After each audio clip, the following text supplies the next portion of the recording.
പ്രിയമുള്ളവരെ, ഞാൻ കാര്യങ്ങൾ പറഞ്ഞ് ക്ലോസ് ചെയ്തോളാം. നിങ്ങൾ റിപ്പീറ്റ് പിന്നെ എപ്പോഴാന്ന് വെച്ചാൽ നിങ്ങൾ കേട്ടാൽ മതി. ഞാനിപ്പോൾ ഈ ലൈവിൽ വരാനുണ്ടായ ഏറ്റവും പ്രധാനപ്പെട്ട കാര്യം എന്ന് പറയുന്നത്, ഇന്ന് ദിവസം രാവിലെ കുറച്ച് വിഷയങ്ങൾ ഞാൻ സംസാരിക്കുകയുണ്ടായിട്ടുണ്ടായിരുന്നു. അതിനുള്ള പ്രധാനപ്പെട്ട കാരണം ബിഗ് ബോസ് എന്ന് പറയുന്ന ഷോയോട് നീതി പുലർത്താത്ത ഏഷ്യാനെറ്റിന്റെ തലപ്പത്തിരിക്കുന്ന ചിലരുടെ നെറുകേടുകൾ വളരെ കൃത്യമായിട്ട് അറിയാവുന്ന ഒരാളാണ് ഞാൻ. അതിന്റെ അർത്ഥം അത് വെച്ചിട്ട് കഴിഞ്ഞ മുമ്പെങ്ങാണ്ട് റോബിൽ ഇറങ്ങിയിട്ട് ആൾക്കാരുടെ അടുത്ത് എന്തോ പറഞ്ഞെന്നോ, അപ്പം നന്ദികേട് കാണിക്കരുതെന്ന് പറഞ്ഞിട്ട് എനിക്കെതിരെ നിങ്ങൾ ആദ്യം മനസ്സിലാക്കണം, ഞാനിത് പറഞ്ഞത് എനിക്ക് വേണ്ടിയിട്ടല്ല. എനിക്ക് എന്തെങ്കിലും പ്രശ്നങ്ങൾ ഏഷ്യാനെറ്റിന്റെ ഭാഗത്തു നിന്നോ ബിഗ് ബോസിന്റെ അധികൃത ഭാഗത്തു നിന്നോ ഒന്നും ഉണ്ടായിട്ടില്ല എന്ന് മാത്രമല്ല, വളരെ കൂളായിട്ട് മുന്നോട്ട് പോയിക്കൊണ്ടിരിക്കുന്ന ഒരാളാണ് ഞാൻ സിനിമകൾ ചെയ്യാൻ നിൽക്കുന്ന ഒരാളാണ് ഞാൻ. എന്നെ സംബന്ധിച്ച് ഏഷ്യാനെറ്റുമായിട്ടും ഈ പറയുന്ന വ്യക്തികളുമായിട്ട് ഉണ്ടാവുന്ന എല്ലാ ബന്ധങ്ങളും എനിക്ക് എന്റെ ഭാവി ജീവിതത്തിൽ എനിക്ക് ഗുണകരമായി മാറത്തേ ഉള്ളൂ. എനിക്കിതെല്ലാം കണ്ട് മിണ്ടാതെ പഞ്ചമുച്ച മുടക്കി പിടിച്ച് നിശബ്ദനായിട്ടിരിക്കാം. എനിക്ക് യാതൊരു പ്രശ്നങ്ങളുമില്ല. എന്റെ ജീവിതത്തിൽ നേട്ടങ്ങൾ മാത്രമേ ഉണ്ടാവൂ. അതുപോലൊന്നുമല്ല റോബിന്റെ മുൻകാലത്ത് സംഭവിച്ചത്.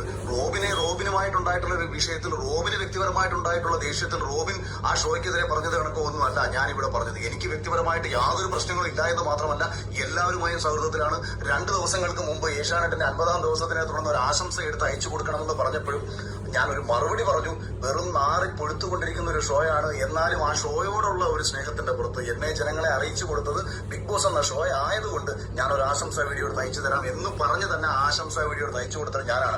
പക്ഷേ ഞാനിത് പറയാൻ കാരണം, ഈ ബിഗ് ബോസിൽ നിന്ന് പുറത്താക്കപ്പെട്ട സിബിൻ എന്ന് പറയുന്ന ചെറുപ്പക്കാരനെ ഭ്രാന്തനാക്കി ചിത്രീകരിച്ചുകൊണ്ട് ഏഷ്യാനെറ്റിന്റെ തലപ്പത്തിരിക്കുന്ന ചില നാറികൾ നടത്തിയ നെറുകേടിനെതിരെ പറയാതിരിക്കാൻ ഞാൻ സിനിമ പൂർണ്ണമായിട്ടും വേണ്ടെന്ന് വെക്കും. ഞാൻ പൂർണ്ണമായും എന്റെ സിനിമയെ വേണ്ടെന്ന് വെക്കും. ഇവന്മാർ എന്നെ മാക്സിമം പോയി കഴിഞ്ഞാൽ തൊലിക്കാൻ പോകുന്നത് അഖില് സിനിമയിൽ നിൽക്കുന്ന ഒരാളാണ്, ഏഷ്യാനെറ്റുമായിട്ട് ബന്ധം വേണം, അല്ലെങ്കിൽ ഈ ഇരിക്കുന്ന ഈ 2 പേര് കേട്ടോ, അധികം ആൾക്കാരൊന്നുമില്ല, 2 പേരേ ഉള്ളൂ ഇതിന്റെ പിന്നിൽ.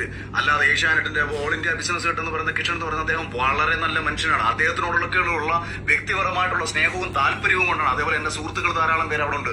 അവരോടൊക്കെയുള്ള സ്നേഹം കൊണ്ടാണ് ഇവന്മാരുടെ ഈ 4 തരങ്ങൾക്കെതിരെ നമ്മൾ ഇത്രയും നാളും മിണ്ടാതിരുന്നത്.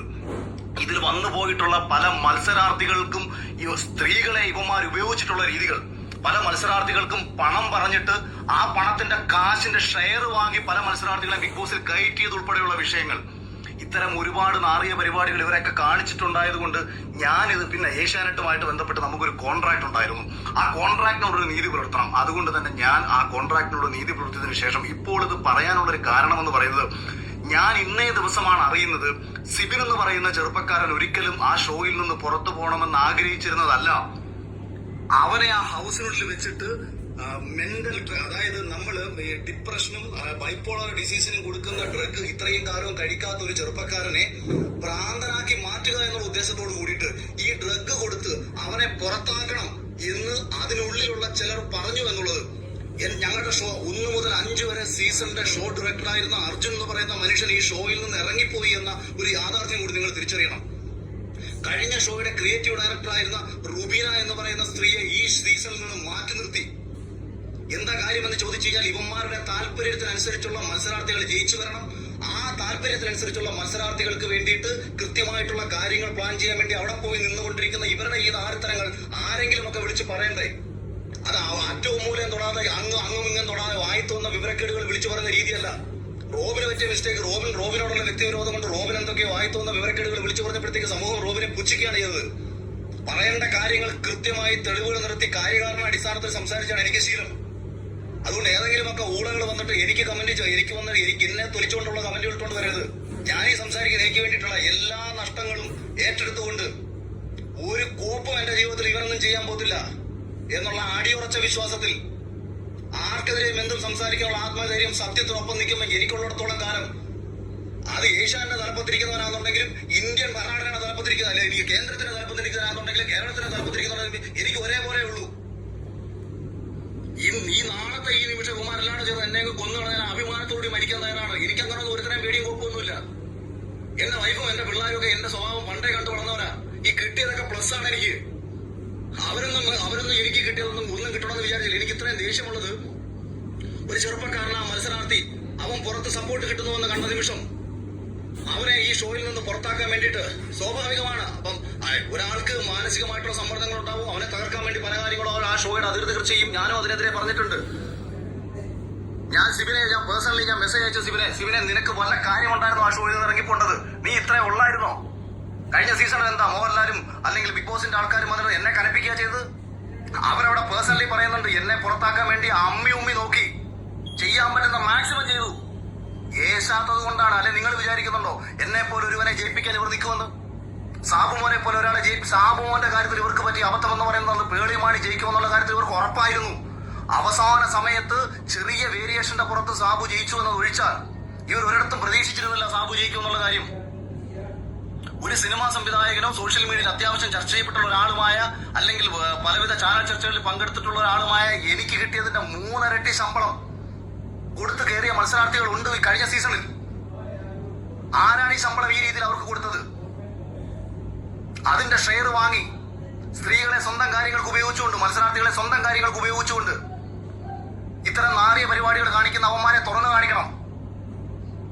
അത് ഇമാതിരി പുഴുത്തു നാറിയ ഒരു ഷോ 50 ദിവസമായിട്ട് ഈ സമൂഹത്തിൽ ഈ ഷോ ഇത്രയേറെ നെഗറ്റീവായി പൊക്കോണ്ടിരിക്കുമ്പോഴും മോഹൻലാലിനെ പോലും പറഞ്ഞു പറ്റിച്ച് ഇതെന്തോ മഹത്തരമാണെന്ന് കാണിച്ച് വീഡിയോ ഇട്ടേക്കാണ് 50ാമത്തെ ദിവസം. നാണം കെട്ട് ഞാൻ രാവിലെ പറഞ്ഞു, അതായത് ഈ വെറും പാപ്പരാസികളുടെ സ്വഭാവമുണ്ട്, അല്ലെന്നുണ്ടെങ്കിൽ റീച്ചിന് വേണ്ടിയിട്ടും കാശിന് വേണ്ടിയിട്ടും ചെയ്യുന്ന ചില നാറിയ മാധ്യമ പ്രവർത്തകരുണ്ട്. ആരുടെയും അടിയിൽ ഒളിക്യാമറ കൊണ്ടുവച്ച് പകർത്തിയെടുക്കുന്ന വിഷ്വലുകൾക്ക് വലിയ പ്രാധാന്യം ഉണ്ടാവും. അത്തരം പ്രാധാന്യങ്ങളല്ല ബിഗ് ബോസ് പോലത്തെ ഒരു ഷോയിൽ കാണിക്കേണ്ടത്. സമൂഹത്തിന്റെ പ്രതിഫലനമാകണം ബിഗ് ബോസ് പോലത്തെ ഒരു ഷോ. അത് യവന്മാരുടെയൊക്കെ നാറിയ സ്വന്തം സ്വാർത്ഥ താല്പര്യങ്ങൾ സംരക്ഷിക്കാൻ വേണ്ടിയിട്ട് പെണ്ണുങ്ങളെ കൂടെ വിളിച്ച് കിടത്തിയിട്ട്, അല്ലെങ്കിൽ പെണ്ണുങ്ങളുടെ കയ്യിൽ നിന്ന് കാശ് മേടിച്ചിട്ട്, അല്ലെങ്കിൽ മത്സരാർത്ഥികളെ കാശും മേടിച്ചിട്ട് അവരെ ജയിപ്പിക്കാൻ വേണ്ടിയിട്ട് കാണിക്കുന്ന നാരത്തരമാകരുത് ഒരു ഷോ. അതും പ്രേക്ഷകരുടെ വോട്ടെന്ന് പറഞ്ഞു മുന്നോ നീയൊക്കെ എന്തോ കാണിച്ചോ? ഇപ്പൊ ഐഡിയ സ്റ്റാർസികൾ നടക്കുന്നുണ്ടല്ലോ, ഡാൻസ് പ്രോഗ്രാമുകളുടെ റിയാലിറ്റി ഷോ നടക്കുന്നുണ്ടല്ലോ, അത് നിന്റെയൊക്കെ സ്വന്തം താല്പര്യത്തിന് നീയൊക്കെ തോന്നിയതൊക്കെ ചെയ്തോ. പക്ഷെ പ്രേക്ഷകരാണെല്ലാം ഈ ജനങ്ങളുടെ മുന്നിലേക്ക് ഞങ്ങൾ ഇട്ട് കൊടുക്കുന്നു. മറ്റേതാ മഴയാ കോടയാ മറ്റേതാ കേരളത്തിൽ ഏറ്റവും കൂടുതൽ ജനങ്ങൾ സ്നേഹിക്കുന്ന ഒരു മനുഷ്യനെ ശനിയാഴ്ച ഞായറാഴ്ച പിടിച്ചു നിർത്തിയിട്ട് കേരളത്തിലെ മനുഷ്യനെ കോമാളിയാക്കുന്നു. മോഹൻലാൽ എന്താ അതിന്റെ കളിപ്പാവണോ? കാശ് കൊടുത്ത ആ മനുഷ്യനെ ഈ സമൂഹത്തിന്റെ തെരുവിളി കേൾപ്പിക്കേണ്ട കാര്യമുണ്ടോ? ആ മനുഷ്യനെ സ്നേഹിക്കുന്ന എത്രയോ മനുഷ്യരൊന്നും ആ മനുഷ്യനെ തെരുവിളിച്ചുകൊണ്ടിരിക്കുകയാണ്. ആരാണ് ഇതിന് കാരണക്കാർ? നിനക്കെതിരെ പറയാൻ പല ആൾക്കാർക്ക് പേടിയായിരിക്കും. കാര്യം നഷ്ടപ്പെടാൻ ഒരുപാടുണ്ടെന്നുള്ള ചിന്ത കൊണ്ടാണ് കുമാർ നിനക്കെതിരെ പറയാൻ ഭയപ്പെടുന്നത്. എനിക്കൊരു വെണ്ടക്കയില്ല. നിന്നെ ഒന്നും പേടിച്ചിട്ട് മിണ്ടാതിരിക്കും, നീ ഒന്നും പേടിച്ച് ചിന്തിക്കുക വേണ്ട. നാരത്തരം കാണിച്ചിട്ടോ എന്റെയൊക്കെ മുഖത്ത് നോക്കി പറയുന്ന നാരത്തരമാണെന്ന്. ഈ ചെറുപ്പക്കാരനെ പുറത്താക്കിയിട്ട് അവനെ വിളിച്ച് വരട്ടുകയാണ്. അവൻ മിണ്ടിയാൽ അവനെ തട്ടിക്കളയും, അവൻ മിണ്ടിയാൽ അവനെ തൊലിച്ചു കളയും. ഈ കോൺട്രാക്ട് ഉണ്ട്. എന്നെ കഴിഞ്ഞ സീസണിൽ ഇതാണൊക്കെ വിളിച്ചൊന്ന് കോൺട്രാക്ട് ഉണ്ടാക്കിയപ്പോൾ ഞാൻ പറഞ്ഞു ചാനലിന്റെ പേര് ഏഷ്യാനെറ്റ് എന്നല്ലേ, സുപ്രീം കോടതി നല്ലല്ലോ, അവരുടെ കൈവച്ചിരുന്നാൽ മതി എന്നാ ഞാൻ പറഞ്ഞത്. എന്നെ വിളിച്ചിട്ട് കോൺട്രാക്ട് ആണ്, അതിൽ അങ്ങനെ സംസാരിക്കരുത്, അതിൽ ഇങ്ങനെ സംസാരിക്കരുത്. അപ്പൊ അതുകൊണ്ട് ഏതെങ്കിലും ഒരു ചെറുപ്പക്കാരനെയോ ഒരു വ്യക്തികളെയോ നേരെ ഇത്തരത്തിൽ തെമ്മാടിത്തരങ്ങൾ കാണിച്ചു വെച്ചിട്ട് സ്വന്തം താല്പര്യങ്ങൾ സംരക്ഷിക്കാൻ വേണ്ടി ഒരു ഷോ നടത്തി പ്രേക്ഷകരെ വിഡ്ഢികളാക്കുന്ന ഇമാതിരി നാലുതരത്തിനെതിരെ ശക്തമായി പ്രതികരിക്കാൻ തന്നെയാണ് ഉദ്ദേശം. അത് എനിക്ക് ഇന്ന് ഇത്രയും വൈകാരികമായി ഞാൻ പ്രതികരിക്കാനുണ്ടായ കാരണം ഒരു ചെറുപ്പക്കാരനെ ആ ഷോയിൽ മികച്ച രീതിയിൽ പൊയ്ക്കൊണ്ടിരിക്കുന്നത് പ്രേക്ഷകർക്ക് എനിക്ക് തോന്നിയല്ല കേട്ടോ. ഞാൻ പറഞ്ഞത് പ്രേക്ഷകർക്ക് ഇഷ്ടപ്പെട്ട സിവിൻ എന്ന് പറയുന്ന ഒരു ചെറുപ്പക്കാരനെ ആ സീസണിൽ നിന്ന് പുറത്താക്കാൻ വേണ്ടിയിട്ട് നാറിയ കളികൾ കളിക്കുകയും അവനെ വിളിച്ച് ഭീഷണിപ്പെടുത്തുകയും അവനെ മാനസിക രോഗിയാക്കി ചിത്രീകരിക്കാൻ ശ്രമിക്കുകയും ചെയ്ത യുവമാർക്കെതിരെ പിന്നെ പ്രതികരിക്കണ്ടേ? ഞാൻ ഇന്ന് വരെയും സമൂഹത്തിന്റെ വിരോധം പിടിച്ചു പറ്റിയതും എന്നെ ആൾക്കാർ വെറുത്തതും അല്ലെങ്കിൽ ആൾക്കാർ എന്തെങ്കിലുമൊക്കെ നഷ്ടം എനിക്കുണ്ടായതും ഒന്നും എനിക്ക് വേണ്ടിയിട്ടായിരുന്നില്ല. അന്നും ഇന്നും ആത്മവിശ്വാസവും ആത്മധൈര്യവും മറ്റുള്ളവരോട് സംസാരിക്കുമ്പോഴാണ്. അതുകൊണ്ട് അതേ ആത്മവിശ്വാസത്തിലും അതേ ആത്മധൈര്യത്തിലും പറയുകയാണ്, ചെയ്യുന്ന 4 തരത്തിനെതിരെ പ്രതികരിച്ചിരിക്കും. അത് ചാനലിനോടോ എനിക്ക് നന്ദി പ്രേക്ഷകരോടാണ്. എനിക്ക് ഏഷ്യാനെറ്റില് എന്നെ ഇന്റർവ്യൂ കഴിഞ്ഞ സമയത്ത് എന്നെ പുറത്താക്കണമെന്ന് തീരുമാനിച്ച ആൾക്കാരാണ്.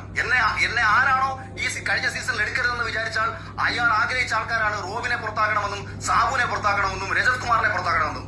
ആരുടെ ശ്രദ്ധയാണോ പ്രേക്ഷകരിലേക്ക് പോകുന്നത് ആ മത്സരാർത്ഥികളെ പുറത്താക്കണമെന്ന് ചിന്തിച്ച ഒരുത്തനാണ് ഏഷ്യാന്റെ തലപ്പത്ത് കേരളത്തിലിരിക്കുന്നത്. അതുകൊണ്ട് ഇവൻ പ്രേക്ഷകരെ മുൻനിർത്തി കോമാളിത്തരം കളിക്കരുത്. സ്വന്തമായിട്ട് എന്തും കളിച്ചോ. ബിഗ് ബോസ് നടത്തുകയോ മറ്റേ ഏത് റിയാലിറ്റി ഷോയും ഒരു ചാനൽ നടത്താം. ഒരു കോർപ്പറേറ്റ് ചാനലിന് കാശുണ്ടെന്നുണ്ടെങ്കിൽ എന്ത് തെമ്മാടിത്തരങ്ങളും ഷോയുടെ പേരിൽ കാണിക്കാം. പക്ഷെ പ്രേക്ഷകരെ നിർത്തിക്കൊണ്ട്, ഇതൊരു ജനാധിപത്യ രാജ്യമാണ്. വോട്ട് ചെയ്യുന്ന ഒരു പ്രേക്ഷകനെ കോമാളിയാക്കിക്കൊണ്ട് ഇത് വോട്ടടിസ്ഥാനത്തിൽ ഒരാളെ പുറത്താക്കും. ഞാൻ ഇപ്പോഴും പറയുന്നു, വോട്ട് എന്ന് പറയുന്നത് തന്നെയാണ് ബിഗ് ബോസിന്റെ അടിസ്ഥാന നയമെന്നാണ് 100% നിലവിൽ ഇതുവരെയും ഞാൻ വിശ്വസിക്കുന്നത്. കൃത്യമായ ഓഡിറ്റിങ്ങും കാര്യങ്ങളും ഉണ്ട്, അങ്ങനെ തന്നെയാണ് പോകുന്നത്. പക്ഷേ പ്രേക്ഷകരെ കോമാളിയാക്കി കൊണ്ടുപോവുകയാണ്. അതിനെതിരെ പറയാൻ തന്നെയാണ് തീരുമാനം. അതിനെതിരെ പറയാൻ തന്നെയാണ് ഒരിക്കൽ കൂടി ലൈവിൽ വന്നത്. രാവിലെ ഞാൻ കുറച്ച് ഒഴിവാക്കി വിട്ട വിഷയമാണ്. ഇത്ര അടിച്ചാവർത്തിച്ച് പറയുന്നത്. ഇനി ബാക്കി ഏതെങ്കിലും യവന്മാര് പൊങ്ങി വരട്ടെ. യവന്മാര് കൂടെ കിടക്കാൻ വിളിച്ചിട്ടുള്ള പെണ്ണുങ്ങൾ ഉൾപ്പെടെ, യവന്മാര് കാശ് മേടിച്ച് യവന്മാര് കാണിച്ച നാർത്തരം ഉൾപ്പെടെ ഞാൻ പറയും.